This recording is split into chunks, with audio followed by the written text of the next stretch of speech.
Insert. Give me your mic. No, use yours. Your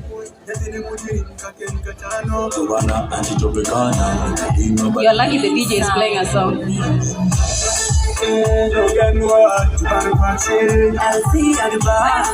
DJ, wait. Is that E? Why is it crooked? Hold here, let me put it properly. It's always the girls that fix stuff. Because it is your hobby. I won't say anything. Oh, get. No, I won't say. Now some people are going to be dirty-minded. No, this thing, it's too small. All right, up next we have Poet Ktwo. Poet Ktwo, wherever you are, come on stage. No, the mic stand. I don't know, the mic is just too big. Remember, there is judgment day coming ahead. Well, I haven't said anything wrong. God will judge you. You love big things. One day you will die on top of a big thing. Do you know how many people in the crowd love big things? Without big things. How many people love big things? Do you know how many there are there? You're the leader. No, I you don't will know. all go to hell. All right, Poet Ktwo, you're up next. Poet Ktwo, the only brown South Sudanese.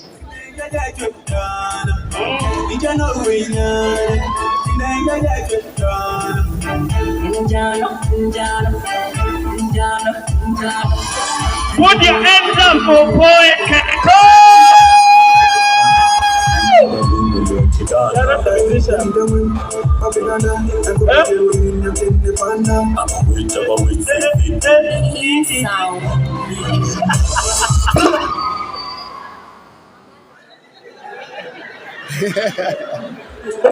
Go the other side.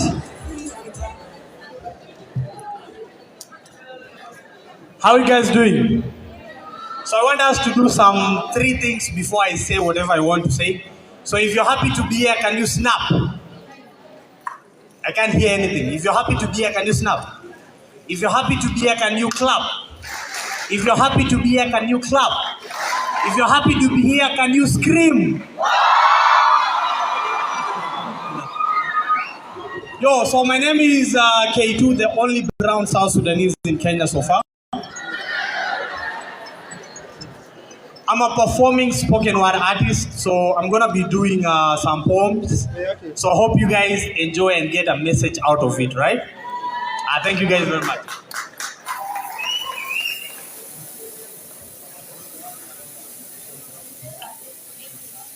To the young beautiful lady outside there that will one day be my wife. The mother to my 19 unborn children. The new pure generation I want us to give birth to. The one that will have the other portion of my heart. The one that I'll even call baby before we even have one. Hi.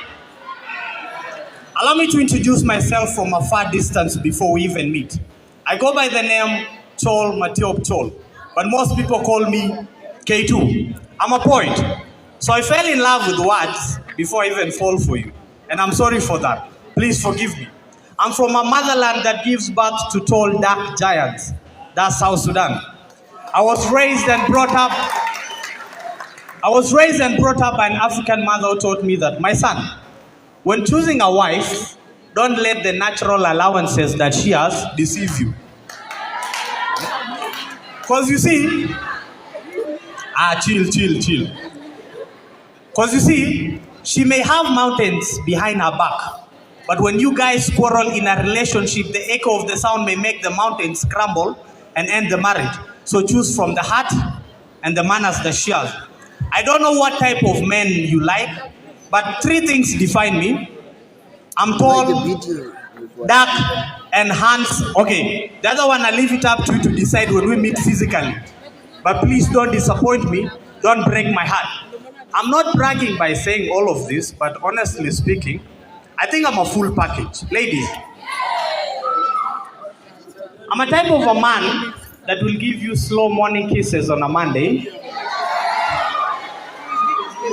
tight warm hugs on a Tuesday, flatter with you the entire Wednesday, teach you about how to handle hardship in life on a Thursday, take you to my parents for blessings on a Friday, and then make babies on a Saturday, and then go on our knees and tell the Almighty Father, thank you for the life that you've given us on a Sunday. So how lucky? So we may have not met yet, but something tells me that you've got a cute face. A face that reflects the brighter future that we'll have and the family that we'll raise together. We may have not met yet, but something tells me that you've got manners that will make my daughter proud to call you a mother and a role model.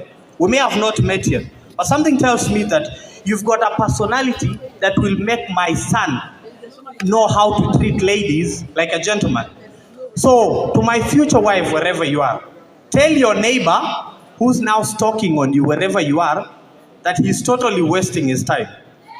Because destiny has already told me that you and I are meant for each other. And in case we don't meet here on earth, then I'm 100% sure we'll meet in the afterlife. So to my future wife, wherever you are, my last question is, will you marry me?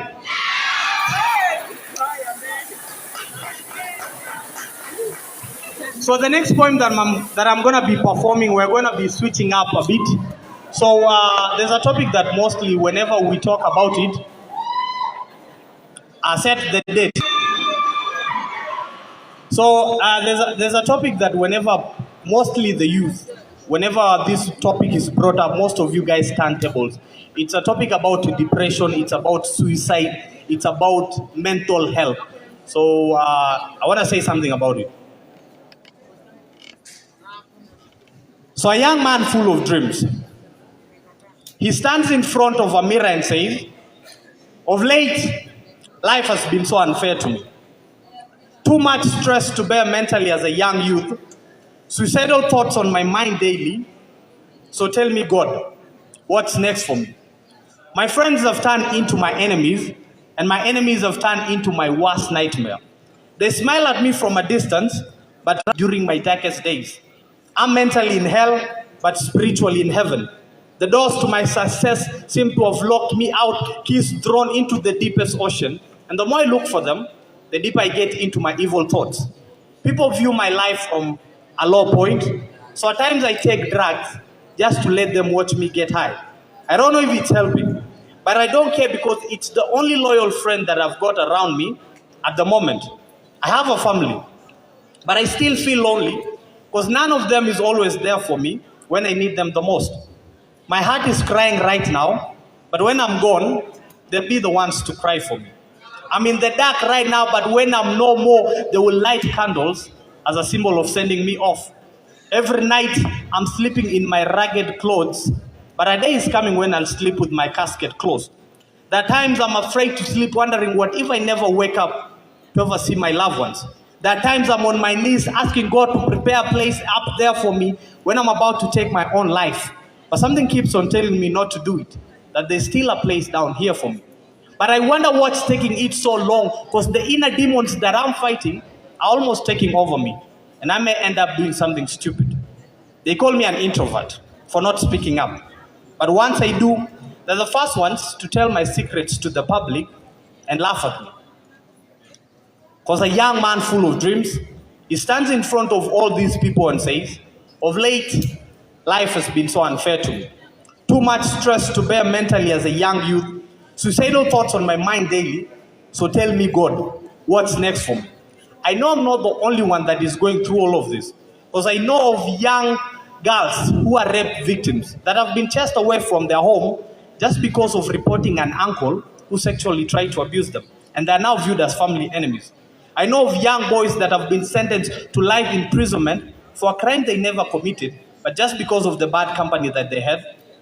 I know of young men that have taken their own life just because of not being in a position to feed their younger family. And nobody was there to offer a helping hand when they needed it the most. I know of young ladies who are currently facing a judgmental community on why they got pregnant before they even completed their studies. And this brings me to the question, why are we so quick to notice a pregnant child but not a depressed one? I know we are the future, but my generation is slowly fading away because of being misunderstood. I know we are the future, but my generation is slowly fading away because of having questions and no answers to be given. I know we are the future, but my generation is slowly fading away because of living in an hypocritical environment. And then when it's too late, that's when questions are being asked. Why did she kill herself, yet we had seen a brighter future ahead of her? Why did he take his own life, yet we were there for him? Well, the truth of the matter is, depression is real, and it's claiming lives behind those closed doors that you pass without knocking. So check on your friend. Because a young man full of dreams, he stands in front of all these people and says, of late, life has been so unfair to me. Too much stress to bear mentally as a young youth. Suicidal thoughts on my mind daily. So tell me, God, what's next for me?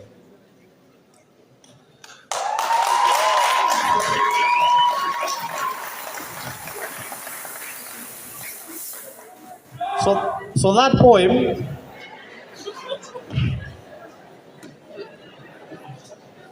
the only thing that I will want to say about that poem is that you may have a friend today, you guys are laughing, the next time that you guys meet, he or she has committed suicide. Most of us are going through a lot in silence, and most of us don't speak up. So if you have a friend, please check up on her or him once in a while. So the next point that I'm going to be performing, which is my last poem, this being a South Sudanese event, I'm not saying that it's just only a South Sudanese event, but since most of you guys are here, I want to talk about us. I want to talk about what separates us. I want to talk about our problems. And I think, I hope you guys will get a message out of this.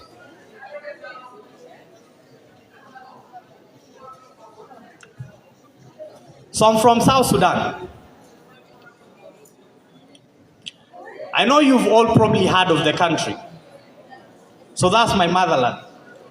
And because of civil war, I've got brothers and sisters staying in every part, all over continents. I've got others in Australia, others in Canada, Ethiopia, Uganda, and thanks to the United Nations and the Kenyan government, I'm living with others in Kakuma. Our negative stories have been told in every part, all over the world. And whenever we think it's coming to an end, that's when it starts. The other day, I tried calling mom to ask her how everybody is doing back at home. She picked up, but she seems to have been in a hurry. Because when I tried talking to her, all I could hear was, son, son, son. And before she hung up, I had gunshots. At this time I knew, a child somewhere has become an orphan. Someone's father has become a victim of death. A woman has been turned into a widow. A massacre had taken place. This was 15th December 2013, a year that made me believe death really exists. And this got me asking my father, Dad, what has always been your dream in this country? He took me by the hand, looked into my eyes and started shedding tears and said, son, I've never had a dream because I've never slept. How do you expect me to sleep when all I've been doing is running in the bushes, protecting you guys from flying bullets? How do you expect me to sleep and whenever I close my eyes, I'm being woken up by sounds of innocent women, children, men crying for their lives? How do you expect me to sleep when the floor I'm supposed to sleep on is full of blood? And that's why nowadays, I'm not known by my name.